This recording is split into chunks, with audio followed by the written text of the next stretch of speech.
Dear Ukrainians, I wish you health. I had an important conversation with British Prime Minister Rishi Sunak earlier today. We coordinated our positions ahead of the summit next week. In fact, this will be the final G7 summit this year, and it will determine the priorities for the next year. We are preparing as many solutions as possible that our countries need, for Ukraine and for the G7 states. I also thanked Mr. Prime Minister and the entire United Kingdom for the constant support of our state. Together we discussed the situation on the front line and winter prospects on the battlefield. The front-line situation remains very difficult in the key areas of Donbass, Bakhmut, Soledar, Mariinka, Kreminna. For a long time, there is no a single place left on the land that has not been damaged by the shelling and fire. In fact, the enemy has almost wiped Bakhmut off the face of the earth. Another Donbass city has been turned into burnt ruins by Russians. I thank all our heroes, all soldiers, and commanders who hold the front in these directions, repulse attacks and inflict significant losses on the enemy in response to the hell that has entered Ukraine under the Russian flag. Today, a conference has been held in Kiev. This is a continuation of the chain of the events in our country and in Europe that had taken place in this and the last weeks, during which we have worked out solutions for the sake of justice. For the sake of holding Russia accountable, and for the sake of finding formats for the release of our people, who are held captive by the adversary. We feel support from both states and international organizations and human rights institutions. We hope to be able to announce specific details in the near future.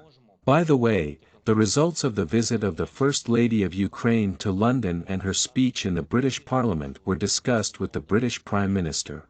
On behalf of our country, Alina had proposed that the United Kingdom shows leadership in the implementation of justice, in the creation of a special tribunal to sentence Russia for its crime of aggression. This is one of the points of the Ukrainian peace formula, and it is very important for me to see now in communication on an international level that global leaders have really heard Ukrainian peace proposals.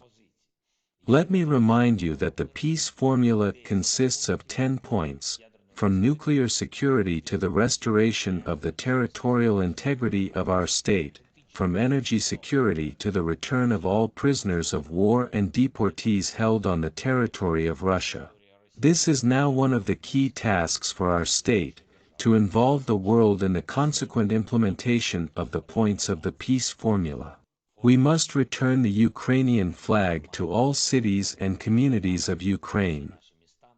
We must ensure the real responsibility of the terrorist state for this war, and we must guarantee the safety of all generations of Ukrainians after the end of this war.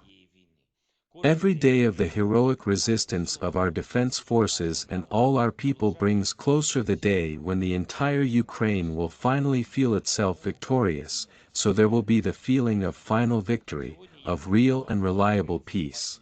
Today, I presented the Ukrainian vision of steps towards peace at the TRT World Forum in Istanbul. There I focused on food security, on Ukrainian initiatives that add global weight to our state. This is the Grain Export Initiative and the Grain from Ukraine Initiative. Using these transparent and useful examples for our people, for the Black Sea region and for the entire global community, we show that it is quite possible to restore security. The main thing is determination. I am sure that Mr. President Erdogan, who was at the forum, heard our position. We are already preparing for a very important next week. There will be important international events. I have held relevant meetings today. I believe there will be powerful decisions for our country. Glory to everyone who fights for Ukraine. Thanks to everyone who works for our people. Eternal memory to all those who gave their lives for independence. Glory to Ukraine.